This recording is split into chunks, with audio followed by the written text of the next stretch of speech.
Hello, and welcome to the next episode of the Spirit and Soul podcast. I am your host, Tiffany Cohen, and today we have an incredible guest who we absolutely love at Spirit and Soul, and we're so honored and blessed to have her on today. So, Emma Mumford, welcome to the podcast.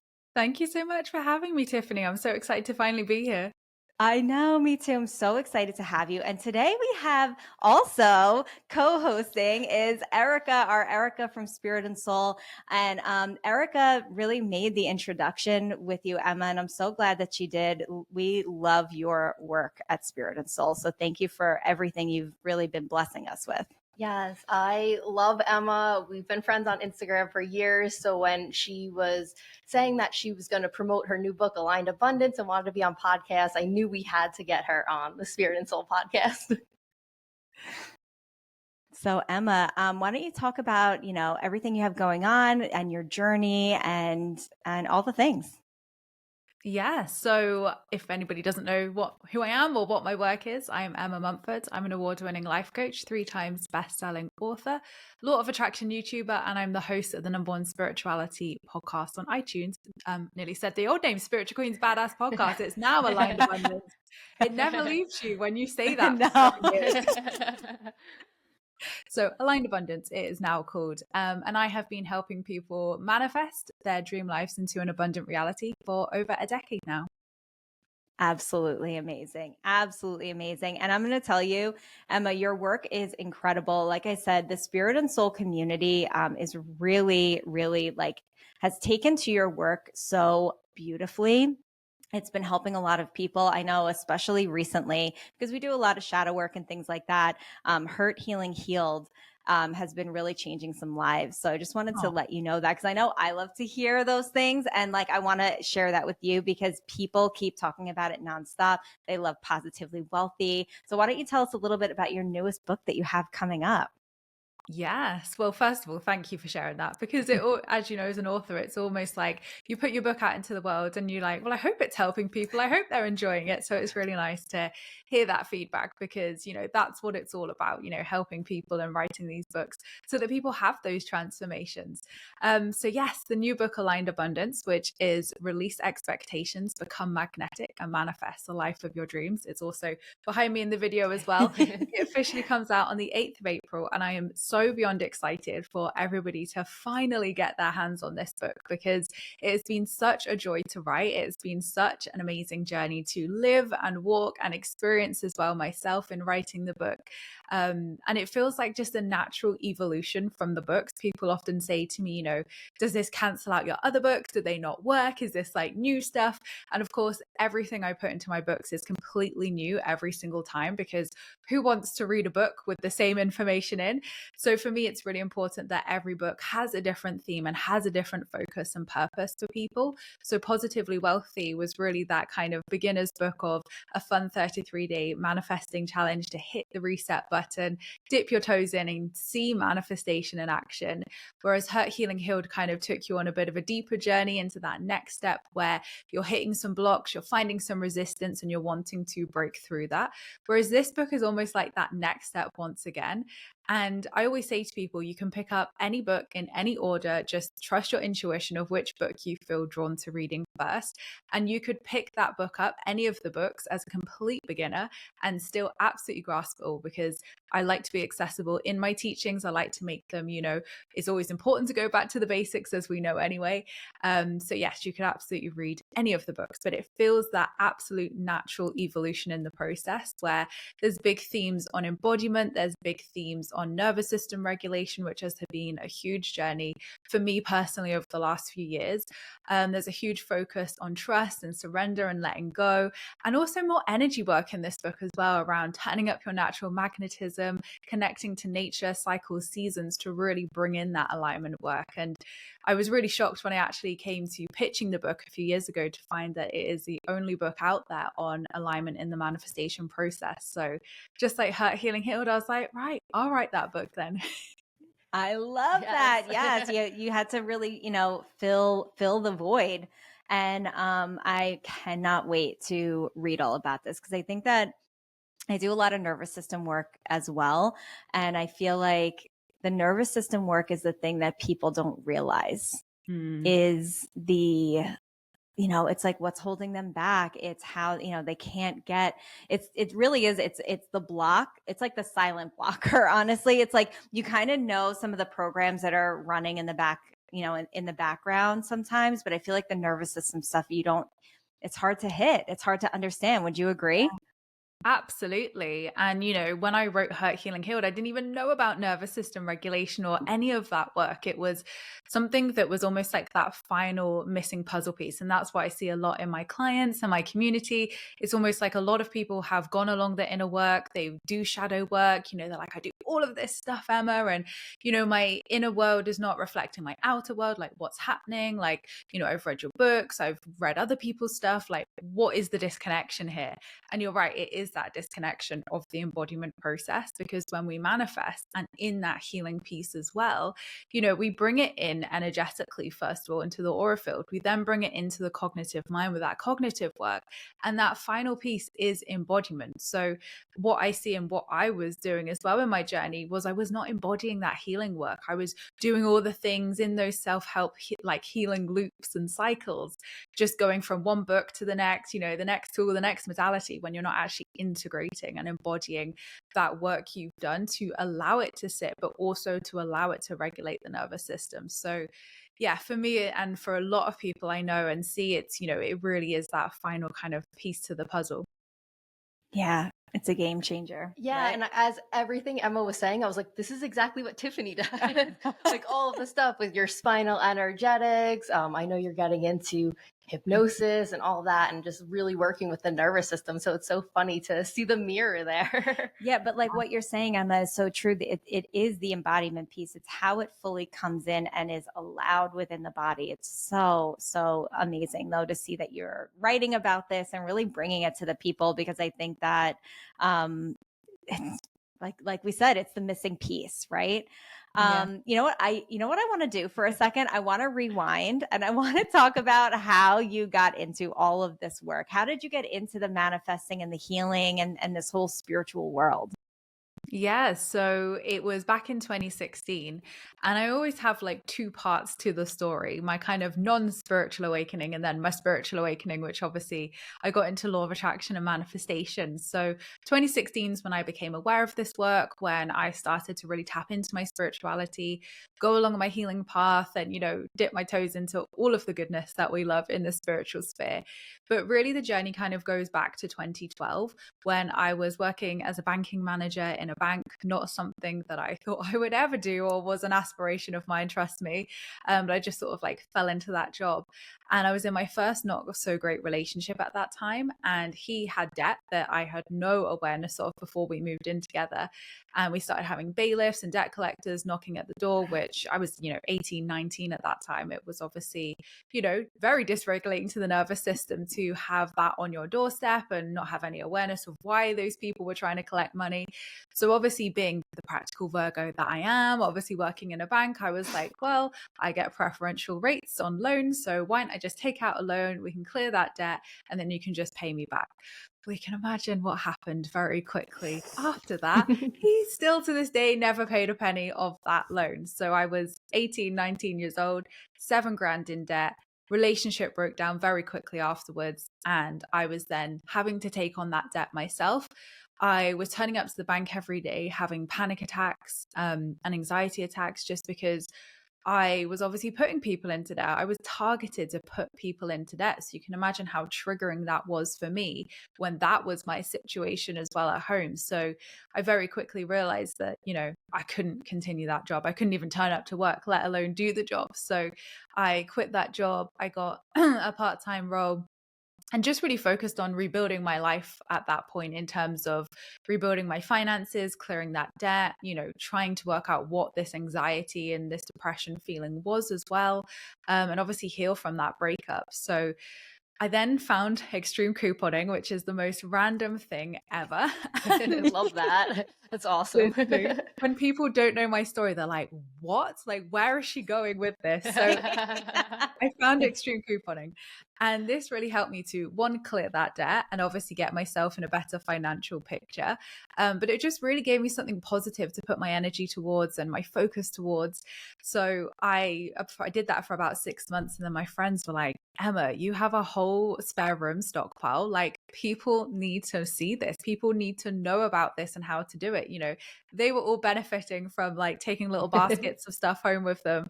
And they were like, people need to know how to do this. This is like a supermarket. Like, this is so good. That's So amazing. here in the UK, obviously, you know, in the US, extreme couponing was huge. And obviously I saw the Mhm. show and that's what Yeah. inspired me. But in the UK, it was very taboo. There was like nobody doing it, like nobody spoke about couponing here. So I was like, okay, I'm going to challenge myself to find these coupons. I'm going to challenge myself to, you know, do this here in the UK. So that was really where the inspiration came from it. And 6 months after that point as well, my friends had pestered me enough to start a Facebook page. And I'm so glad they did, obviously. But at the time, I was like, who wants to hear from me? Like, you know, we've got huge money saving experts here. You know, who am I to share this information? But I'm really glad I did. And very quickly into that journey, the press caught wind of it. And I got featured in a lot of articles. I was invited onto This Morning, which is the biggest UK TV show here.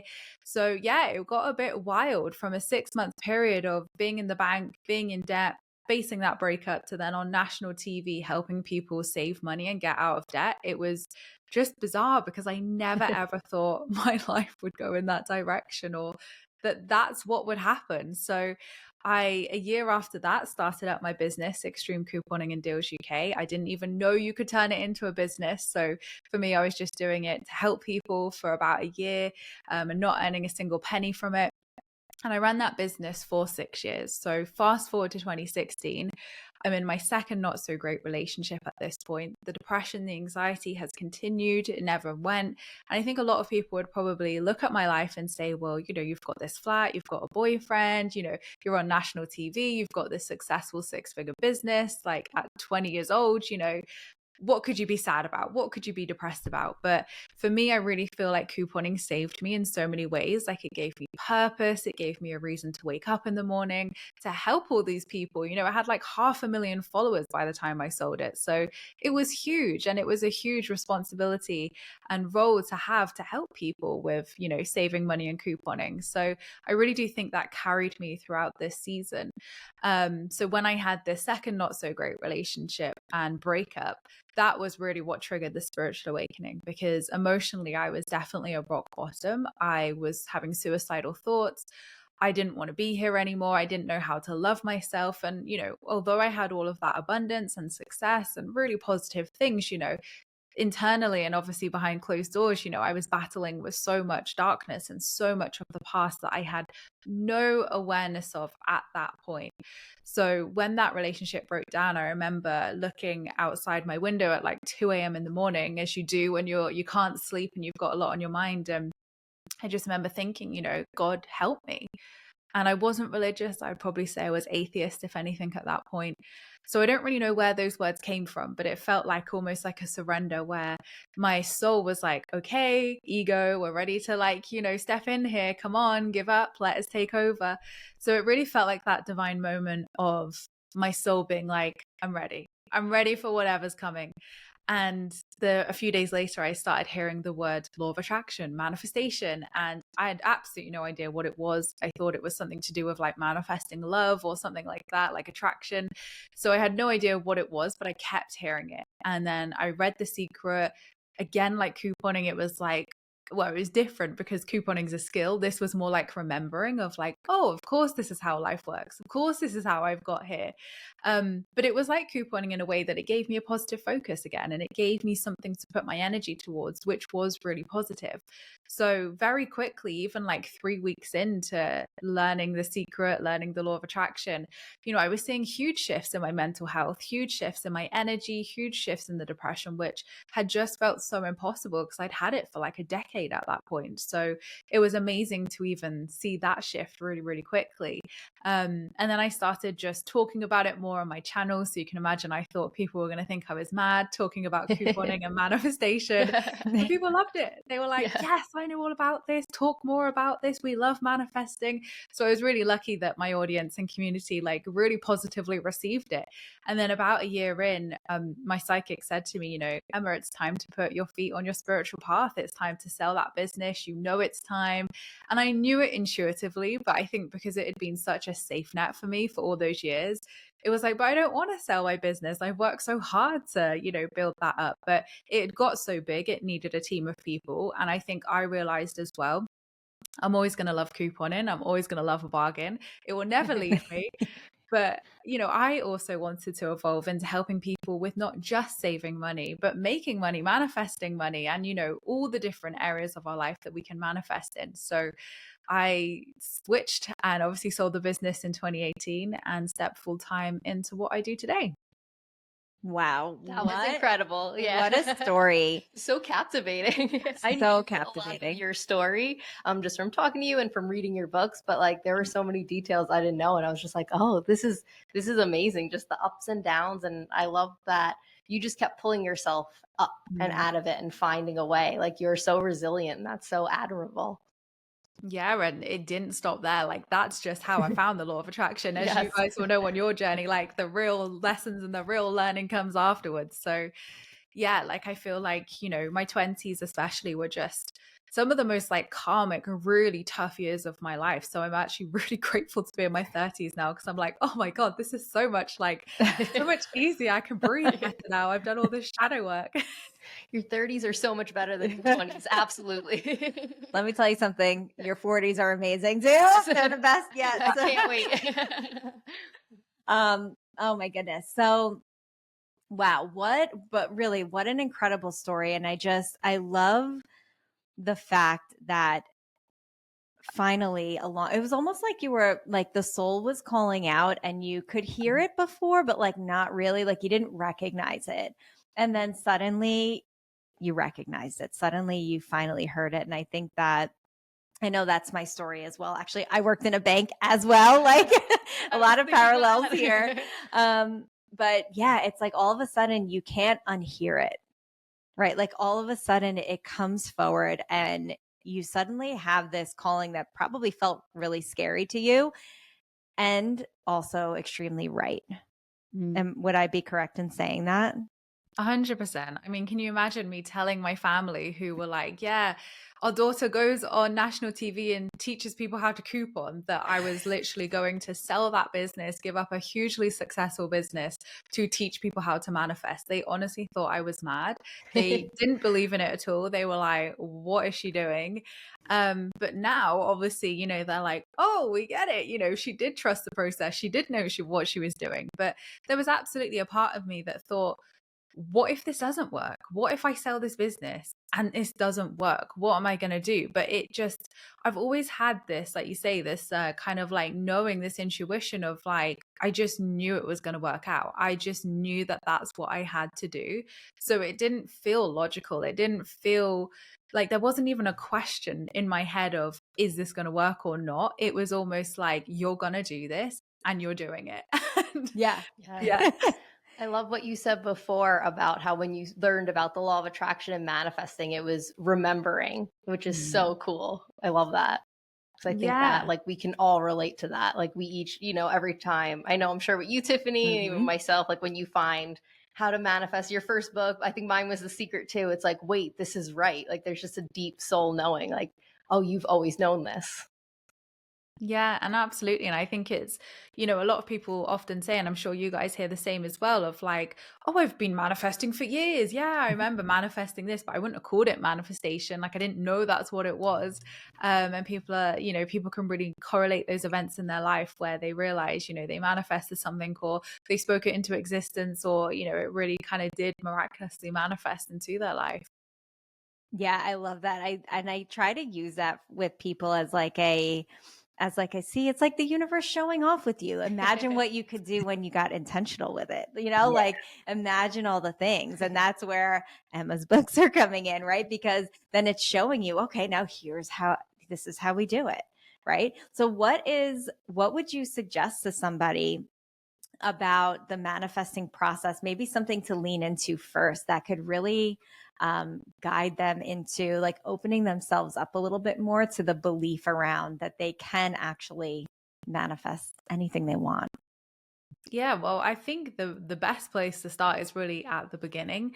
I think a lot of people hear people talking about manifesting, law of attraction, and they hear, every person and their dog saying, I manifested it online, on TV, influencers saying it. And I think people hear it, but they don't really know what it is. They just kind of think, right, so just stuff's gonna like magically appear in my life. When as we know, there are a few steps, there are a few processes that obviously happen. And I think it's, good for people to start at that place to understand it better and understand what manifestation actually is at its core. So manifestation, or the law of attraction as it's formally known, is one of the 7 energetic laws of the universe. It's the notion that is like attracts like. So what we put out into the universe is what we are co-creating in our world. So our thoughts, our energy, our identities, our beliefs, our vibration, it's all creating our existence, and obviously what we are experiencing in our reality. And I always say with that, because people are always like, well, I had this really bad thought today then, Emma, and that's going to manifest. We don't live in a world of instantaneous manifestation. We have between 60 to 80,000 thoughts a day. And thank God, not all of them manifest. I was going to say, thank God they don't. As a Virgo, it's like 100,000 thoughts a day. Literally, right? Right. So, we would be screwed if every single one of those were manifesting. So no, it is your consistent, persistent vibration, identities, and core beliefs that are obviously shaping that. So, when you go along the manifesting process, I teach a 5-step process, just because there are 3 original steps in old school teachings of ask, believe, receive. Still great. They still feature in my 5 steps. They are needed.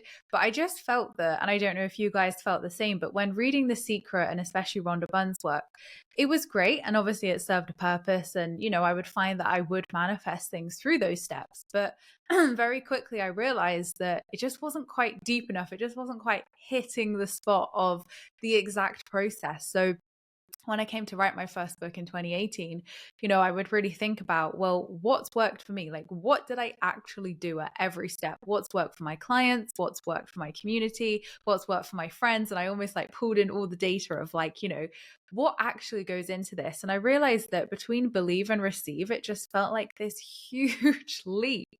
And I was like, well, hang on, there's so much that happens in that leap. But if you wouldn't know those steps, like how would you know that that's what's happening or what you should kind of do in that process? So I've broken it down into ask, believe, trust, let go, and receive. So trust and let go are those extra steps. And trust and let go is probably one of the hardest things to grasp in the manifesting process, but it is literally the most essential part of this process that not a lot of old school teachings talk about. So if anybody was wanting to get started, I would say definitely, get into the 5 steps. They're in all of my books. They're on my YouTube channel. I can go through them as well if we've got time. Yeah, please. Yeah. So step 1 is ask, and it is setting intentions. So to manifest, we have to ask, we have to put it out there into the universe for the universe to mirror that back into our reality. So in terms of what we can manifest absolutely anything, whether that's something physical, materialistic, or something emotional, whether that's healing or feelings, emotions. There are no limits to what you can call into your life. So manifestation is almost the act of co-creating with the universe to create experiences and things in your life. So whether that's something physical or something emotional, anything you can manifest as long as it's for your highest good. So we need to ask first of all. And I actually got asked by a client yesterday but why do we have to ask? Like, why is that important? And I thought, actually, do you know what? That is a fair question because, it is the first step and people might think, well, if I want something, why do I have to declare that? And I said, well, it's not necessarily about declaring it. It's not about, shouting it from the rooftops and that's how the universe hears. The universe is ever present. It can obviously, our thoughts are our energy. So the universe knows even if we think something, but we have to be clear because our level of clarity is always reflected back to us. So if you're like, well, I want to manifest some money, well, great. There's $10 on the counter, there's some money, right? Yep. Whereas you'll be like, no, I want $1,000. So, you have to be clear in your intention for that level of clarity to be reflected back to you. So I always love using money because it's a great example of how to get clear with your intentions. So, we have to be clear in order for that clarity to be reflected back to us. So we ask more so to be clear rather than, you have to shout it or you have to do it a certain way for the universe to respond and obviously hear that. So that can look like vision boards, that can look like saying it, speaking it into existence, writing it into existence. I would like to call in £10,000, for example. There's so many different ways, meditation, subliminals, like there are so many weird and wonderful ways to manifest. But just get started with something that feels good, whether that's saying it, thinking it, or even writing it. And I often say to people, if you are struggling to know where to start or what to even manifest, pull up a life wheel. They're in my books. You can get them online really easily, and just go through each area of that life wheel and just see, rate it out of 10. How fulfilling is that area in your life right now? And then say, if something's a 7 or a 6, okay, well, what would make that area a 10 in my life?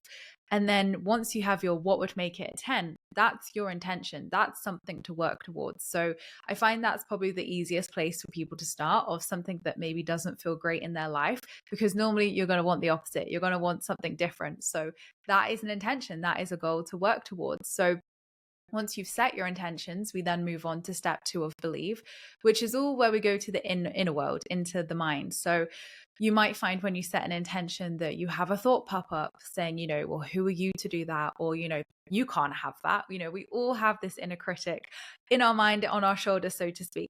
And I believe the inner critic is actually our inner child. So it's not something that we need to bash or, hate or push away or, suppress down. It's actually something we need to give love to.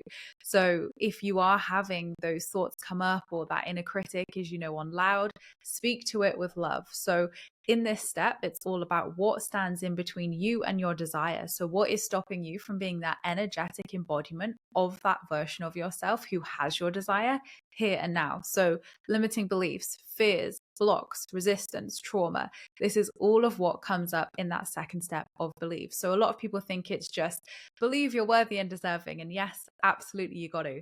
But it's actually deeper, because we all have so many different complex beliefs and identities and fears that are formed over the years. So yeah, a lot of the time we do have to work on worthiness, but I find that actually it can be a whole array of different things for the individual, depending on what they've gone through. So step 3 is trust. And this is where we meet the universe halfway. So manifestation is a co-creation process. We go 50% of the way and the universe meets us 50% of the way. So this is really our halfway point. So you've taken your action by asking, you've gone along and done the inner work by aligning your thoughts to, the version of yourself who has that desire and your energy. And now we're in that trust step where, yes, it's trusting the process. Yes, it's trusting in divine timing, but it's also putting yourself in the field of opportunity and possibility to be able to manifest that. So this is all about aligned and inspired action, putting yourself in the field and saying, here I am, I'm ready to receive those opportunities and whatever you're going to send my way. So we've got to go to that 50% mark. Then in step 4, one of the new steps as well, is let go. One of the hardest things to grasp, but so absolutely. And I think it's so hard for us to really, naturally embody, just because we are wired as humans to control and attach to things. So a lot of people think that letting go is giving up, and it's not at all. Far from it. It's not saying, oh, that's it hasn't manifested, I'll give up. And this is why a lot of people say, oh, it was when I gave up that it manifested. And it's not because you gave up, it's because you released resistance. It's because you released your attachment. So that is why when, it happens when you least suspect it, because you are releasing your attachment. And that's why I always say to people, it will happen when you need it the least, because if you're wanting and needing something, you're just reflecting those energies back to you. Whereas when you know that it is already yours and you are the embodiment of that energy, like attracts like, and it's going to manifest. So letting go is all about getting present. It's about embodiment. It's about really becoming that walking, talking, breathing version of yourself who has your desire even before it's here. Like energetically, you're in that vibration, you're feeling those emotions you would feel when you have it, and you're just living life. You're present, and you don't even need it at that point because you're feeling that fulfillment. And it's important to remember that our manifestations will actually never bring us anything. We think that that relationship will bring us love. We think that that job will bring us happiness, or that house will bring us happiness. But, really manifestations don't really bring us anything other than, enjoying that thing and, getting to experience it. We have to give ourselves that emotion first and be that embodiment of it to manifest it and magnetize it into our reality. So that's really what goes down in that fourth step of letting go. Fifth step is receiving, finally, which is, yes, receiving your desire, and we can celebrate, get grateful and enjoy it and be present. But I always feel like there's almost like a part one to that step 5 of receiving, of you have to be the embodiment of receiving. So I always say to people, how much do you allow yourself to receive in life? Whether that's compliments, gifts, money, hugs, love, support. Are you an embodiment of aligned receiver? Because if, for me, for example, I had a terrible relationship with receiving a few years ago. So I was still manifesting great things. But when I actually really worked on my ability to unconditionally receive from the people in my life, from the people around me, from the universe, everything, my whole relationship with abundance shifted as well, because I was then that energetic receiver who was receiving, with ease and had a good relationship with the receiving. So naturally, obviously, what I would receive in abundance would obviously transform as well. So definitely that is that first part of getting into the energy of receiving, being in that vortex of receiving to be able to receive it into your life. Wow. So, Amazing. so powerful. And I think that like each step has its beauty. And then each step for some people it could have its like blocks for someone, right? Like you may find it hard. Like you said, you found it hard to receive, right? And I think that's huge. Honestly, I think that's across the board, especially in women. I think women have a hard time allowing themselves to receive things, or to ask for, even to ask. Let's go to the first part of the manifestation, is to ask for Yeah. it, right? So you have people that are like, well, why do I have to ask? Because it feels uncomfortable probably in their body to have to ask for something. So it's amazing that as you can kind of go through each step, you also are really almost like you could be walking through some shadow there as well, in order to allow yourself to ask, to believe, to receive, to, right, all the things, to trust. And as you clear the way, would you say that it opens you up to receiving more deeply or quicker or anything like that? I think it definitely, when you're doing the inner work, of course, it's going to allow those doors to open because you are removing that resistance. So, I see a lot of people who say they are in step 3 or step 4. They're like, Emma, I'm in step 4 of let go, but I just can't let go. And letting go is as easy as breathing. And we know it is because there are moments in our life when we just effortlessly let go, surrender, be in the moment. And that is true letting go. If you are someone like myself a few years ago who really struggled to let go, you're not in step 4, you're in step 2 or step 3. And I find it's a case of, yes, there'll be blocks and things that can come up in each step. But really, if you're still doing that inner work on beliefs, you are in that second step of belief. So yeah, the more you do it, obviously the quicker you're going to move through those steps. You're going to feel more magnetic, you're aligning your energy quicker. So I don't think it's necessarily like, don't hold the focus of get through the process quicker. You want to hold the focus on actually being that energetic embodiment so that it does manifest and it's sustainable as well. You don't want to manifest something and then not be able to sustain it because you're not in that place to. And relationships are such a great example of this, of, I don't know if you guys are the same, but when I was manifesting my now relationship, and I've manifested 2 throughout my manifesting journey, I'd feel like, oh, I'm so ready. Where is it, universe? Come on, like I am ready. And looking back, I was like, Emma, you were not ready, girl. Like you had so much to work through, hun. So Yes. if I'd have manifested those relationships at that point, I thought I was ready, I wouldn't have been able to show up as my best self for myself or for that person. So, thank God it didn't manifest at that time, because then I actually worked on myself in the way I was meant to, so that I could hold and sustain that desire as well. Yeah, everything truly is just divine timing, and really recognizing that the universe knows timing better than we do. I always tell Yeah. everyone that it's like baking a cake. Like if you try to take it out of the oven too early, it's just like a gloopy mess. But then if you wait like the full duration, it's going to be perfect and ready to eat. Like I think of that in my own relationship as well, with my husband. Like we met at the most aligned time possible. If we had met any earlier, like I wanted to, same thing, like I wouldn't have been ready, or he was in another relationship, or whatever. There were so many different factors, and we Yeah. met at like a divine time where we were both healed, both emotionally ready. We got to be friends for like 2 years before anything happened. So I think a lot of it really is just trusting in the universe's timing, and really recognizing universe knows better than we do. Also, like Yeah. with manifesting my relationship, I remember just saying like, all right, universe, you know what? If you want me single for the rest of my life, like I'll still find happiness. So I think when Mhm. we just kind of say to the universe, like, whatever you want for me, I'm going to make the best out of it either way. That's when there's so much magic and power. And that's when things happen. I think after like declaring that, like 2 weeks later was when things like magically worked out with me and my husband, like finally getting to date. Yeah, and I was literally the same, Erica. I got to a place right before I manifested Alex, my fiance, and I was like, I've done everything. Like, I am a queen of manifesting. Like, I've done the inner work. Like, what is happening, universe? And, I'd gone through a really difficult relationship before that as well. So for me, I think I was just so done at that point that I was like, universe, Yeah. I am done. Like, I'm out of these karmic lessons. I'm done. So for me, I declared exactly the same thing, Erica. I was like, do you know what? Even if I'm going to spend the rest of my life alone, that doesn't necessarily mean that that's a bad thing. Like I can still be Absolutely. happy. I still have people around me. I still have people who love me. And a man doesn't have to be the be all and end all, right? And I think that Yeah. that was so powerful to declare that. And literally, I think it was a few weeks later for me as well, is when it happened. And that's because it's that ultimate release of you face the worst case scenario. And I think for me, that was the worst case scenario Mm. of never meeting someone and like being alone, because I'm an only child. I've got a really small family. So for me, that was, a huge real fear for me. And I don't think I'd ever addressed that fully until that moment.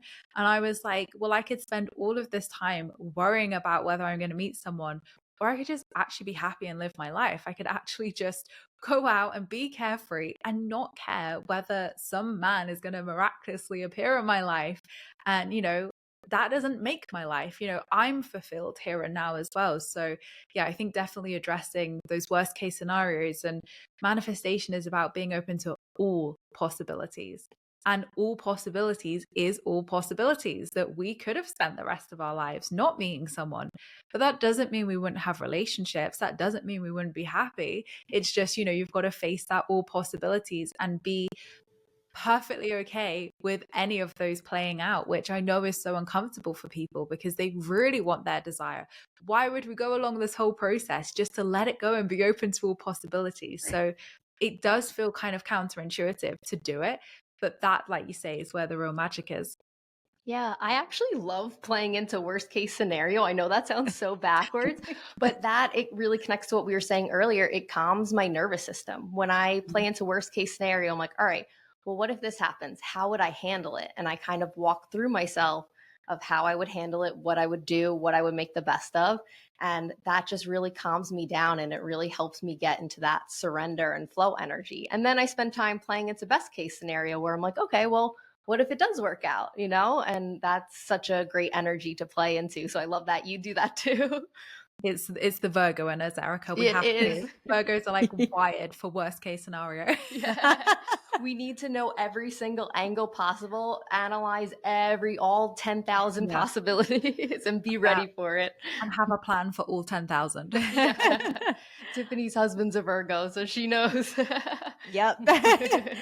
No, and I think it's important too to understand that a lot of times the worst case scenario is not as bad in your mind, it's worse than it actually would be, right? There's a solution for it. And I think even having the plan for the worst case scenario, saying, okay, well, if we got here, there's actually a solution for it, right? And I think even if like someone's manifesting money, because I feel like money and love are like, big ones that people want. Obviously there's other things, but I think those are like the biggest ones that we hear, right? And even if it comes down to money, what is the worst case scenario with money, right? If you don't get that money, what's going to happen, right? And it's always like, well, you'd find another way to make money, like there's always another solution, right? There's always something else. And I feel like that is reassuring. And again, like you said, Erica, it's like good on the nervous system to be like, oh, wait a second. Well, even if I don't get this, it's still okay. And maybe the universe is actually trying to redirect me somewhere. Maybe I'm not actually meant to get this or go on this trip or whatever. Maybe the universe is trying to save me.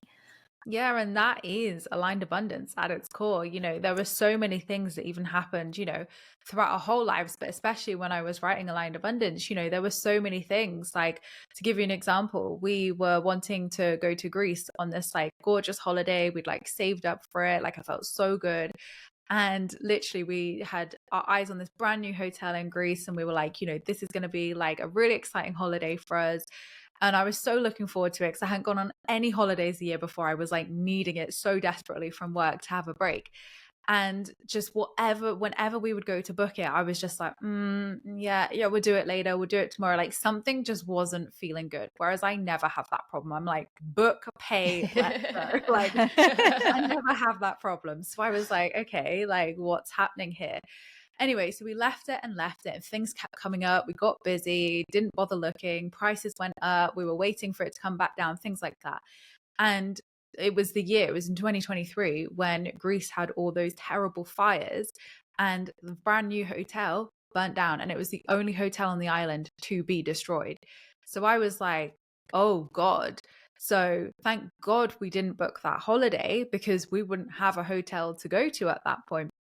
So I was like, okay, clearly not meant to be. Thank you, universe, for protecting us there, like protecting our money, keeping everybody safe. Like, thank you. I don't even think the hotel had actually opened. I think it was luckily closed, obviously, when it went through that. So then I was like, okay, we will go another time. We'll go later in the year. We'll go in September. The same week that we were meant to book and go, obviously, I got distracted again, like writing a book. Things happened. So we didn't book it in September. Greece then had terrible floods. So our holiday would have been cancelled because it would have been flooded, and they all had to evacuate the island. At the very same time, the very airport we would have gone to and parked our car in burnt down. And I was like, okay, the universe just literally saved us from two cancelled holidays, our car potentially being ruined as well. And obviously at the time you're so frustrated, you're like, well, why is this happening? Like, I just want to go on holiday. Like, universe. All those things that happened that could have been really not great for us or a lot of people. So for me, like, that year was such an embodiment of alignment of, yeah, there was a reason I kept procrastinating booking that holiday. There was a reason I got distracted. There was a reason it did not feel good, no matter how many times I looked at it.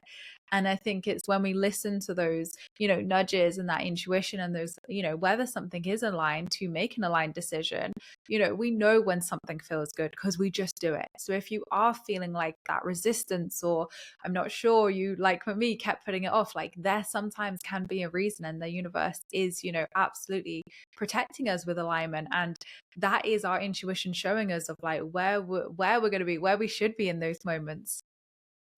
Yeah. And I think that, we keep kind of coming back to surrender, right? Because I think surrender ends up being like the secret sauce, right? It's like, it's that piece where if you weren't surrendered, of course you're, getting upset, like, universe, come on, I just want to go on vacation. Yeah. So it's like, throughout, and I know that you mentioned that you talk about surrender in the book, right? So how would you say, like, for somebody that especially is really reliant on control, or maybe they label themselves as a control freak, or they feel like they need to control, how does someone who identifies that way start to let go? Yeah. And as an ex-control freak myself, it is really hard sometimes. And that was obviously rooted in trauma. Like, and ironically, that very example I gave you there on holidays is the summer of surrender, because I write in the book, when we'd surrendered to, we're obviously not going away on holiday. Over that summer, I decided to take 2 months off and have a sabbatical. The first time I'd done it in 10 years of running my businesses. So I was like, is the business going to fall apart? Like, what's going to happen? Like, so, and obviously, I had no holidays to go on. So I was like, right, I'm just going to sit in my garden. I'm going to plant some plants and I'm going to read some books. Clearly, that's what I meant to do on this 2 months off. And I remember one of my good friends, Josie, pulled some cards for me for my time off, and it was the Tower card. And I was like, like, no, why? Put it back. Immediately. Nope. So I was like, right. And she was like, don't panic, hun. It's just, the old way of you working falling away. So this new relaxed, surrendered way of working can come in. Josie was wrong. It was the freaking Tower card summer for me. I think she was just trying to be nice and be like, it's okay, Emma. It's okay. No, it was the biggest inner work summer of my life, where basically, obviously, you've heard a lot of my story in this podcast, but through my Hurt, Healing, Healed journey, which was my inner work journey that I wrote about, I almost felt like there was this missing puzzle piece. And that summer when I turned 30 was when it came to light. And out of nowhere, literally out of nowhere, one day, thank God my friend Hannah was here, who obviously does this work with us. So she knew how to regulate me and help me with this. So it was a miracle she was even staying at my house during that time. We were just on a walk and suddenly all this childhood trauma came up, and I was having panic attacks in the bathroom. Hadn't had a panic attack for 8 years of my life at that point. And I finally realized why I had all these experiences, and it had been suppressed for 30 years of my life, which is wild. So yeah, now I know why I wasn't meant to be on a Greek beach, because I'd be crying on a Greek beach, triggered, trying to process all this childhood trauma, which would look cute. But obviously, I was in the right place with my therapist. I could work with my therapist through it. So I was in the right place for where I needed to be. So over that summer, I had to surrender. I had to surrender to that inner work coming up, surrendering to my whole reality of how I thought my childhood was, being completely wrong, being a complete illusion. And that was the most humbling experience for me with surrender. So I feel like after that summer, I was literally like, yeah, you can surrender easy, hun. Like, you're fine now, because I really just had to give up the control of trying to go away, trying to do all these things, when the universe was like, you need to be at home dealing with this stuff coming up. I had to surrender to the things coming up, not knowing how bad it would be. When would it end? Would more stuff come up? It was, a really challenging time. So for anybody who is in that process of maybe things falling apart or falling away, or even just feeling like, I'm so attached to my desires, no matter how much you control, it will not change the outcome. It will not change anything. You could control 100% or 1%, and it would still be the same result. And I think that's so important for Virgos and for anybody who's a control freak here, because you could spend all your time worrying, fretting, worst case scenarioing, spiraling, all of it. You could do a million tools and practices, affirmations every day, 55 times 5, scripting, subliminals, meditations. But manifestation is not based upon how many times you do something. It's just not. It's based upon your energy. You could do one powerful practice and manifest your desire tomorrow. Or you could do 50 practices and manifest it. So it's not about quantity, it's about quality. And what raises your vibration and emotionally regulates you into the vibration that you need to be in to manifest that desire. So I think that's really important to remember, that it is most of the time about actually doing less, even though we think it's actually about doing more. So really allowing yourself to step more into your divine feminine energy, because again, a lot of us probably won't be balanced in that if we are controlling and forcing and taking all this action. We're in that divine masculine energy.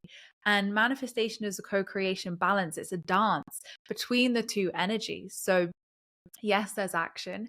Yes, there is setting intentions, but those last two steps of letting go and receiving are deeply divine feminine steps where you have to be balanced in your divine feminine energy to be that ultimate receiver.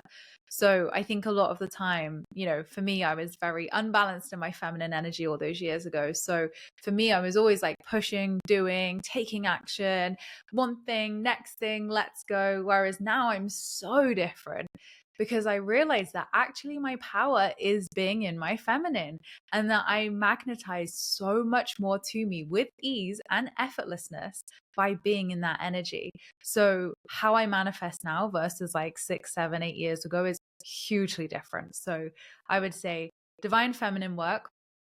Look at what stops your belief in the universe and trust in the universe. So if you don't have unwavering trust that your desire is coming and that it is yours, there's work that needs to be done there.